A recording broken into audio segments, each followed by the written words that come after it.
Yan dahil katatapos nga lang ng undas noong ados, no? Ayan.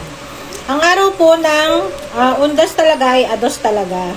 Nakaugalian na lang natin ipagdiwang ng auno, pero ang auno po ay All Saints Day. Ayan. Ang All Souls Day po ay ados talaga. Ayan. Sa mga hindi lang po nakakaalam na yan. Dahil po tinalaki na natin to, yan, may kakwento po ako sa inyo na kapag po malapit nang mamatay ang tao ay may mga senyales. Ayan.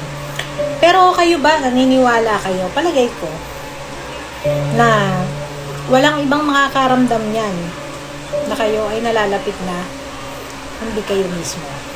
Ayan.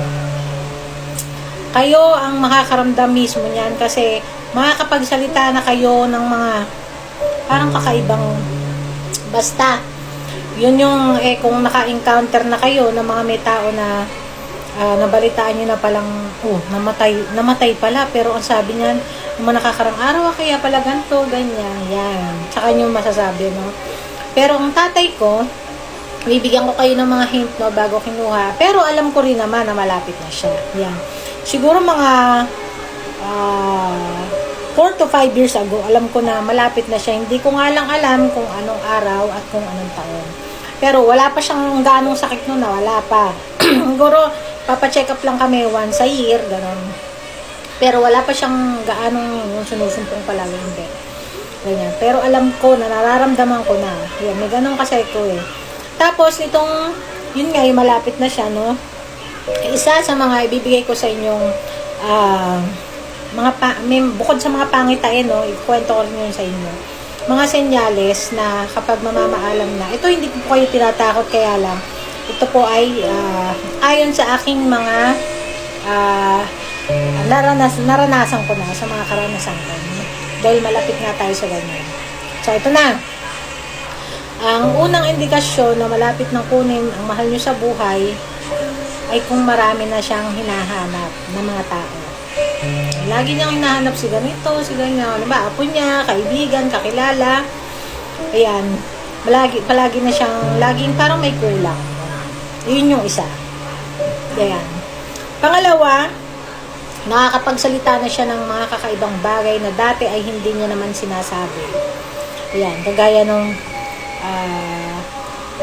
yung natural na yun, pag ako nawala, ganun, natural na yun eh. Pero sa kanya, ibang klase.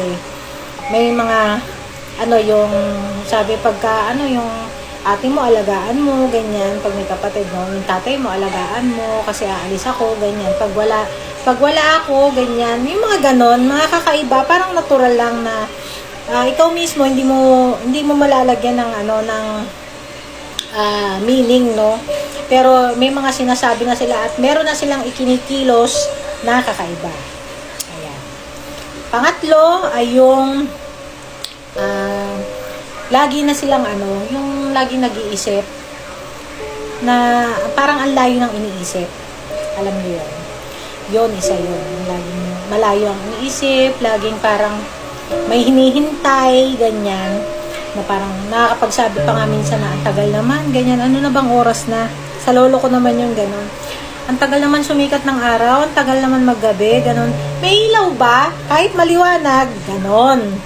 May mga kakaiba na silang Ayan. At yung susunod ito yung pinakamalapit, no? Yung pinakamalapit na mapapansin nyo sa kanila, yung malulungkutin na. Ganon, malulungkutin. Hindi mo alam kung anong problema, ganon. Lagi silang malungkot.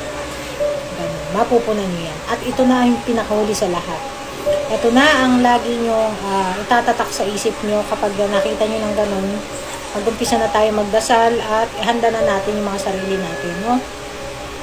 Kapag ka ang isang tao ay lagusan na ang paningin. Yung bang nakatingin sa'yo tapos parang lumalagos, alam niyo yun, tas medyo parang may puti-puti sa mata. May puti-puti. Tas hinaluan ng lungkot yung parang iiyak palagi. Ganon. Tapos parang hindi niya napapansin yun. Hindi niya napapansin. Ganon. Kapag kalagusan na ang tingin ng tao. Yun na yun.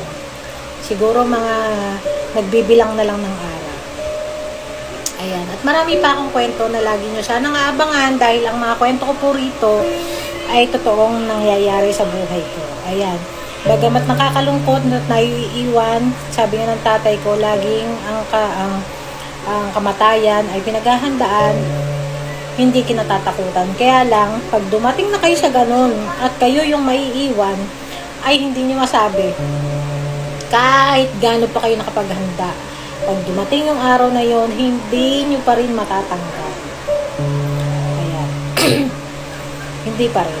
Depende yung kapag, depende kasi, no, meron tayo kasing kamag-anak, halimbawa tatay na hindi naman tayo dun lumaki, hindi tayo nagkasama, at least medyo mag-ano. Pero yung lagi mong kasama, kakwentuhan, yung malapit kayo sa isa't isa, kahit anong handa nyo, hindi kayo makakapaghanda.